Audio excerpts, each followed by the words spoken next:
Espurnes d'arxiu. El cop d'estat del 23F des de la direcció del SUC, 1981.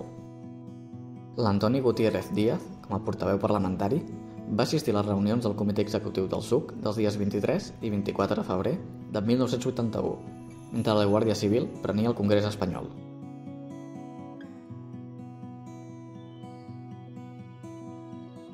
El seu fons, conservat a l'Arxiu Nacional, podeu consultar les actes de les reunions de l'òrgan de govern del partit i els comunicats de premsa preparats aquells 2 dies incerts i frenètics, pendents de les notícies del carrer.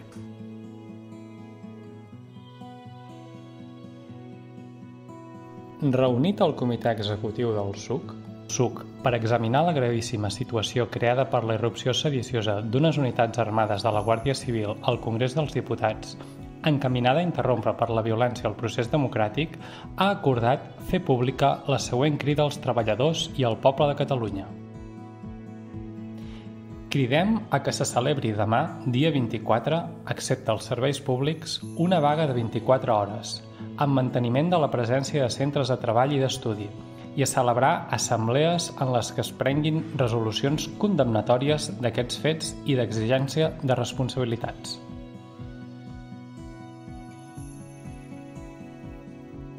El dia següent, amb la tranquil·litat del fracàs del cop d'estat i la retirada dels militars revoltats a les seves casernes, el Comitè Executiu del SUC feia pública la crida a un govern d'àmplia base popular i parlamentària.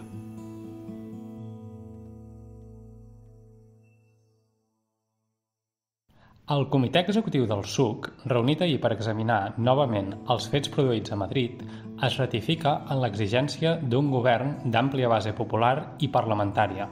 amb participació de les forces d'esquerra,